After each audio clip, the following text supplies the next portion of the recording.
en el 59. Alfredo le pide a Santiago que empiece a dirigir y que se cree un noticiero que refleje realmente lo que está pasando en Cuba en esos momentos.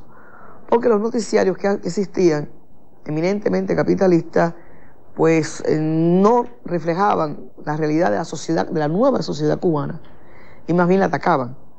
Entonces se crea el noticiero ICAI latinoamericano, que en los primeros tiempos el director era Alfredo Guevara y Santiago era el realizador.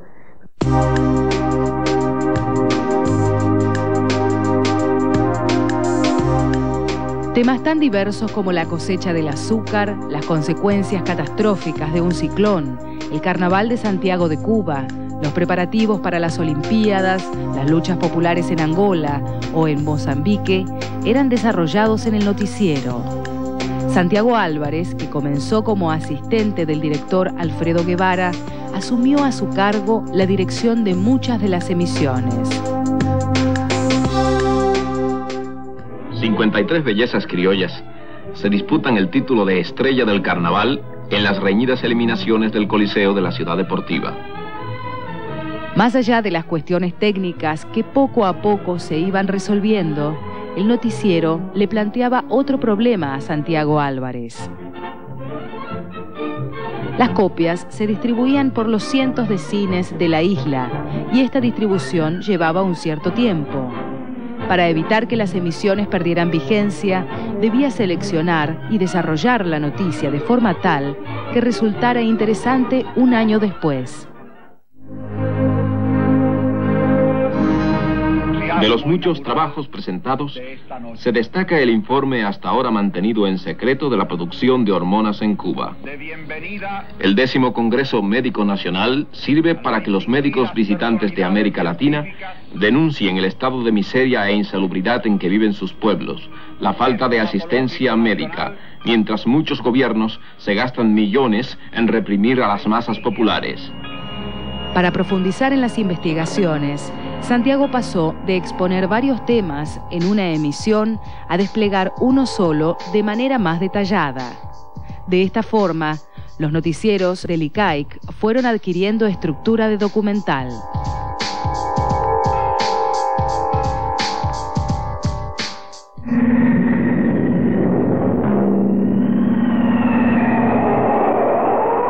Ciclón, realizado en 1963, es uno de los primeros noticieros que se transforma en un documental. El huracán Flora había arrasado las provincias de Oriente en Cuba. Las familias se refugiaban en los techos de las casas, las cosechas estaban arruinadas, los animales desfallecían en los campos inundados. Oriente y Camagüey, octubre 4 de 1963. Ciclón sobre las provincias del este de Cuba.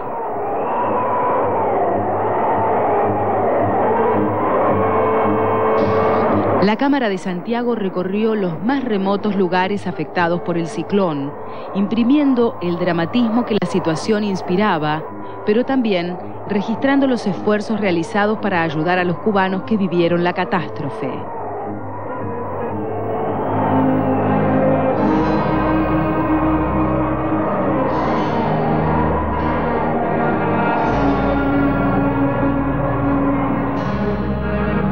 En distintos festivales internacionales, Ciclón recibiría los primeros premios obtenidos por Santiago Álvarez. El documental sería distinguido en Alemania, India, Portugal, Inglaterra, España, entre otros países.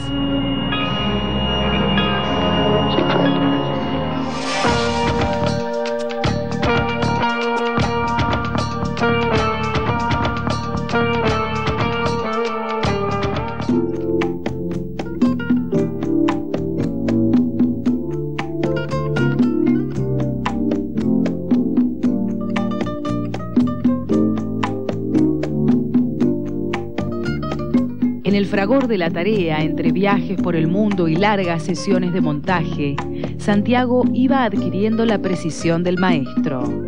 Ejercía con la misma pasión tanto el periodismo cinematográfico como el género documental, la dirección como el montaje.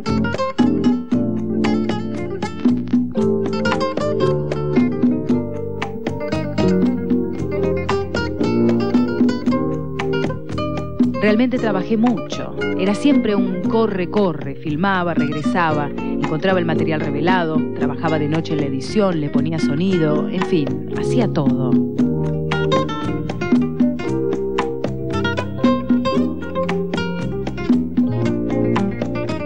La forma de encarar la realización de cada film era muy particular. Santiago no escribía guiones en el momento previo a la filmación. Antes de comenzar el rodaje, realizaba una escaleta, una especie de mapa estructural que describe en forma muy sintética el contenido de cada escena del film. Después del rodaje, buscaba el título del documental. Los títulos eran para él muy importantes y significativos. Le ayudaban a estructurar el film. Y la noche se hizo arcoíris, el sol no se puede tapar con un dedo, y cómo, por qué y para qué se asesina a un general son algunos ejemplos de ellos. Una obra de Santiago no llevaba únicamente un título inicial.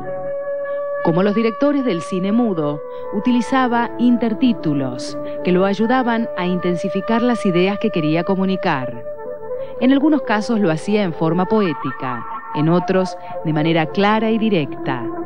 Porque más allá de su valor artístico, los filmes de Álvarez eran esencialmente didácticos y políticos. El cine era para él un instrumento para la revolución.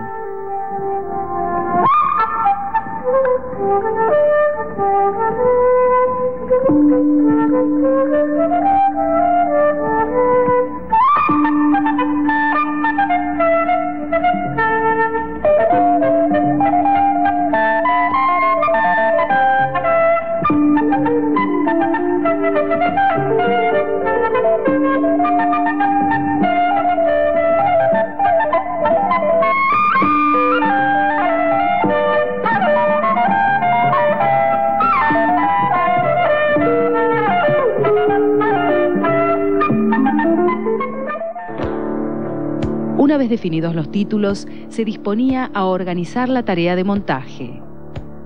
A las imágenes registradas durante el rodaje le sumaba material de archivo, fotos, recortes periodísticos, reproducciones de obras de arte, fragmentos de textos literarios. Seleccionaba o encargaba música especialmente pensada para cada film. Sin haber estudiado a los maestros del cine soviético, utilizaba técnicas de montaje expresivo similares a las de estos directores.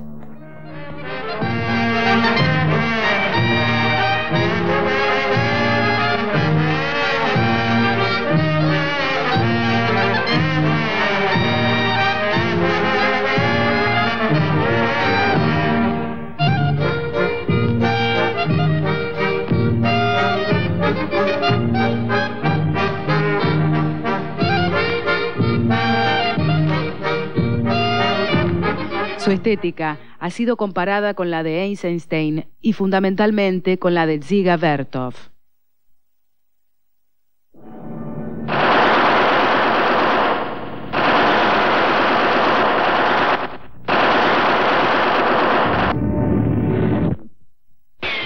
Los recursos eran escasos. Por lo tanto, Santiago Álvarez debía recurrir a la inventiva. Su versatilidad se aprecia, por ejemplo, en uno de los documentales más famosos, LBJ, realizado en 1968. Este film propone la hipótesis de un complot del presidente norteamericano Lyndon Johnson y la CIA para asesinar a John y Bob Kennedy y a Martin Luther King. El título del film surgió de un juego entre las iniciales de Lyndon Baines Johnson y las de Luther, Bob y John. A partir de esta coincidencia se estructuró todo el documental. Como tenía prohibida la entrada a Estados Unidos, Santiago Álvarez utilizó diversos recursos. Por ejemplo, fotografías de las revistas Life y Playboy, caricaturas. Pero, sin duda, lo que más llama la atención en este documental es la reproducción del asesinato de Kennedy.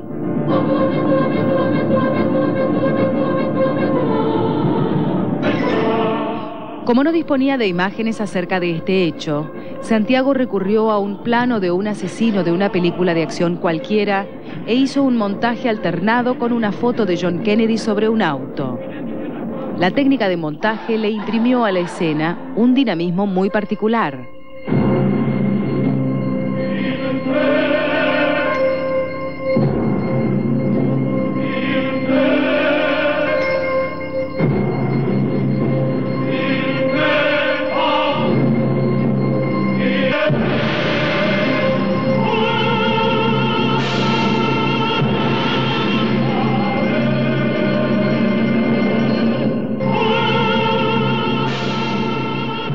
Ya desde el título, LBJ tendría una influencia importante en el film JFK de Oliver Stone. El director estadounidense reconocería haber visto la película. Hay una situación que se dio con JFK, que estábamos viéndola en México casualmente, y Santiago detectó que hay una parte que es exactamente la edición que le dio a LBJ, su documental, que está en la película. Con el tiempo supimos que una amiga nuestra, que es la que le da el libro de Jim Garrison a Oliver Stone, le entrega el libro y una copia de la película de Santiago. Y de ahí viene la influencia. Santiago muy amistosamente le hizo una carta a Oliver Stone diciéndole que le había gustado mucho JFK y que le había alegrado mucho ver sus imágenes en la película. Él le contestó y le mandó una copia en VHS de la película de JFK con una nota. No era la primera vez que este director y guionista utilizaba imágenes de Santiago. En Scarface, dirigida por Brian De Palma con guión de Oliver Stone, aparece una larga secuencia que copia los documentales de Santiago Álvarez. Se trata de la primera secuencia de la película que muestra un discurso de Fidel Castro en 1980, en la época del éxodo del Mariel.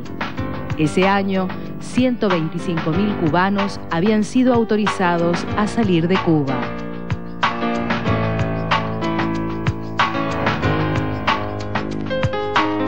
Durante una estadía en París, Santiago fue al cine con su tercera esposa, Lázara Herrera. Querían ver Scarface, ya que les interesaba la actuación de Pacino. Al comenzar la proyección, Santiago se puso a gritar que le habían robado las imágenes. Ocasionó un escándalo y tuvieron que salir corriendo de la sala. Lázara Herrera fue la última compañera de Álvarez y productora de muchos de sus filmes. Anteriormente, Santiago había estado casado con Magalí Grave de Peralta. Magalí trabajaba como azafata y murió en 1976 en un atentado a un avión de Cubana de Aviación en Barbados. Ese mismo año, Santiago realiza Morir por la Patria es Vivir, un documental inspirado en este suceso. Santiago pudo viajar en muchas ocasiones para realizar su trabajo, porque si bien tenía una frondosa imaginación y resolvía problemas narrativos sin necesidad de trasladarse, también disfrutaba de ser un protagonista de los hechos históricos. Santiago se llamaba a sí mismo un hombre aventurero. Él decía que precisamente que le gustaba el cine documental porque le gustaba vivir la aventura, no le gustaba que se la contaran. Él necesitaba sentir lo que estaba haciendo. Y la mejor forma de sentirla era participando en esa aventura de la vida, de lo cotidiano, de firmar una guerra y estar metido en ella, de llegar a un país con dificultades climatológicas, por ejemplo, y estar ahí en el momento. No le gustaba contar lo que otros habían vivido, sino contar lo que él había experimentado. Su cámara lo llevó por los sitios más disímiles: Angola, Mongolia, Mozambique, Guinea, Argelia, Brasil, Chile, República Dominicana, Camboya. Pero sin dudas, una de las experiencias más intensas fue la que vivió en Vietnam. Santiago estuvo 14 veces en Vietnam, de ellas 12 durante la guerra. se convirtió en un pedazo de él, porque las cosas que él vivió allí, los bombardeos, el bombardeo de Napam, ver los niños derritiéndose a pedazos por aquella cosa tan terrible, eso lo afectó mucho. Santiago hizo más de 100 noticieros denunciando la guerra de Vietnam y documentales como unos 30, más o menos. Su documental, Hanoi, martes 13, de 1967, registra el primer bombardeo a una ciudad abierta que se prolongó durante una semana. Además de imágenes de Vietnam, Santiago utiliza en este documental un texto ilustrado de José Martí, La Edad de Oro. Se trata de una historia para niños en la que el poeta narra las heroicas luchas de los anamitas contra los invasores coloniales. A través de este relato, Martí logra vincular la causa vietnamita con la causa del pueblo cubano. Y es esta la intención de Santiago Álvarez al utilizar la narración martiana.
Otro de los documentales más importantes sobre Vietnam se titula 79 Primaveras.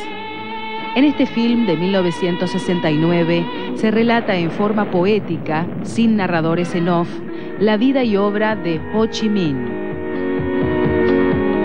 Se utilizan en los intertítulos textos de José Martí y del propio Ho Chi Minh.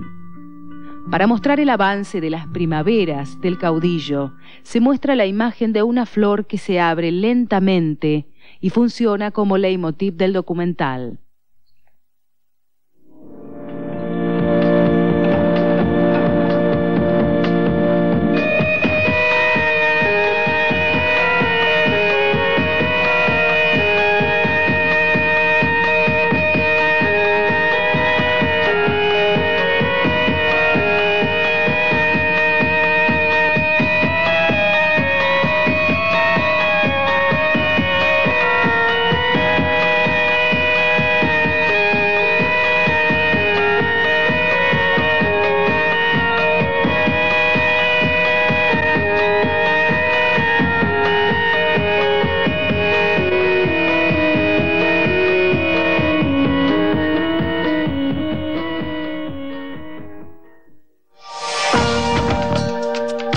Que apreciaba los personajes fuertes, los caudillos populares capaces de mover a las masas. No se avergonzaba de admitir que hacía un culto de la personalidad, porque consideraba que aquellos a quienes honraba merecían sus halagos.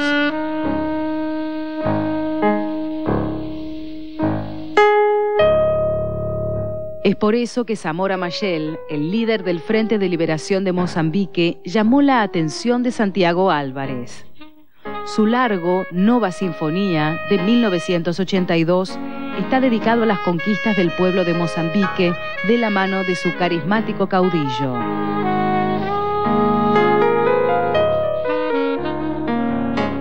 La figura del Che Guevara también ocupa un lugar en la filmografía de Santiago Álvarez. Esta imagen no era fácil de obtener en los años 60. El Che no permitía que lo filmaran. decía que había cosas más importantes que él para registrar con la cámara. Santiago logra tomar algunas imágenes del Che sobre un tractor mientras realiza un trabajo voluntario. Esta escena aparecería en Hasta la Victoria Siempre, de 1967, el documental de Álvarez dedicado a la muerte del Che. El comandante Ernesto Guevara, ministro de Industrias, operando una máquina cortadora de caña, ha cortado un promedio de 8.000 arrobas de caña diarias. El efectivo empleo de las máquinas cortadoras y el trabajo de los macheteros voluntarios han hecho posible la molienda de más de 8 millones de toneladas de caña en toda la República. Pero para que ese ritmo no decaiga es preciso intensificar el corte de caña con el aporte de nuevos trabajadores voluntarios que garanticen el éxito de la tercera zafra del pueblo. Pero por sobre cualquier caudillo, Santiago admiraba a Fidel Castro y lo seguía con su cámara donde el comandante fuera. Cierta vez, unos estudiantes catalanes bromearon con el realizador y se quejaron porque Fidel siempre aparecía guapo en sus documentales. Nunca se mostraban los lados oscuros del personaje. Álvarez les respondió que era imposible que Fidel no se viera guapo porque lo era, y les dijo que si Castro hubiera sido mujer, él se habría enamorado de ella. Los estudiantes no supieron qué contestarle.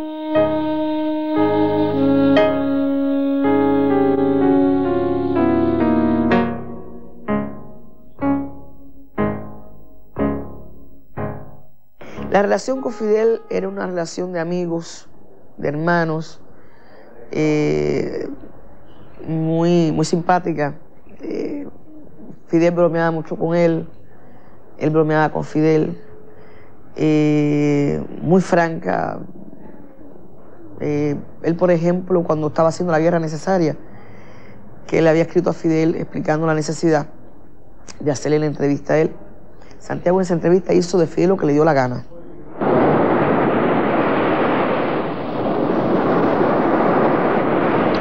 Ya tú ves este mar donde estamos nosotros ahora. Cuando uno piensa lo que significó el desembarco por aquí, por Playita, eran 6 hombres solamente. Hace 81 años. El 11 de abril de 1895. Me imagino lo que tiene que haber sido para Gómez y para Martí. Y los demás expedicionarios, pero especialmente para Martí. Que Martí no tenía experiencia de la guerra. Que Martí no era un hombre físicamente fuerte. Que Martí había dedicado su vida a un trabajo de organización, a la creación literaria, a la creación política, era un intelectual. ¿Cómo habrían sido aquellos momentos y de dónde encontró fuerza a realizar una proeza semejante? Mi hermano Fidel, de 1977, es el documental más interesante sobre la relación entre ambos. Para realizar este film, Santiago le propuso a Fidel Castro que fueran a visitar a un viejito casi ciego que había presenciado el desembarco de Martí y Máximo Gómez en Playitas. Allí, Álvarez filmó a Fidel hablando con el anciano sin que éste supiera con quién estaba hablando. Sin embargo, no solo los personajes políticos importantes despertaban la admiración de Santiago Álvarez. También llamaban su atención los artistas que lograban conmover a la gente. Luego del golpe de Estado de Chile en 1973, se enteró del asesinato del compositor, poeta y cantante Víctor Jara. Ese mismo año, decidió realizar un documental en homenaje a su amigo. El tigre saltó y mató, pero morirá, morirá. Otro destino importante en el derrotero de Santiago Álvarez fue Brasil. Durante sus numerosos viajes a ese país, realizó una serie de documentales y videos.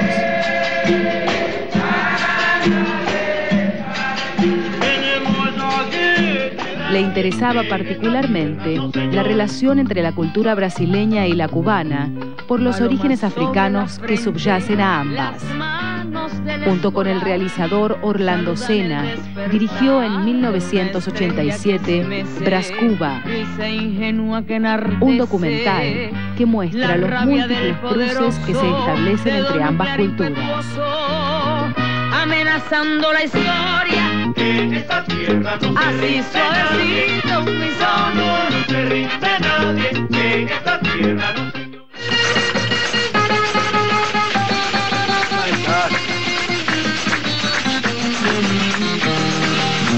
Arroz na margem envelheceu.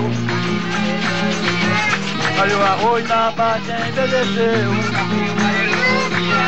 Marelo, marelo, marelo, marelo.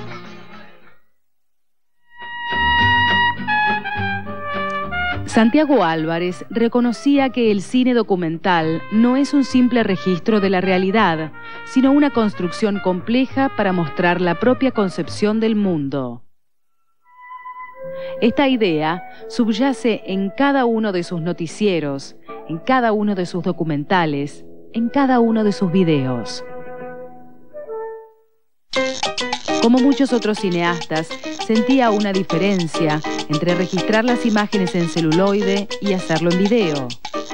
A lo largo de los años, las cámaras, la película y, sobre todo, la moviola lo habían acompañado en cada desafío. Pero los problemas económicos de su país, que se acentuaron a partir de la caída del muro de Berlín, no le dejaron opción.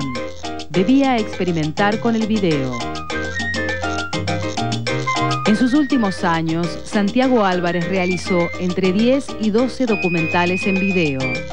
Puso en ellos toda la curiosidad, la pasión y el interés experimental que guiaron su obra desde los primeros noticieros.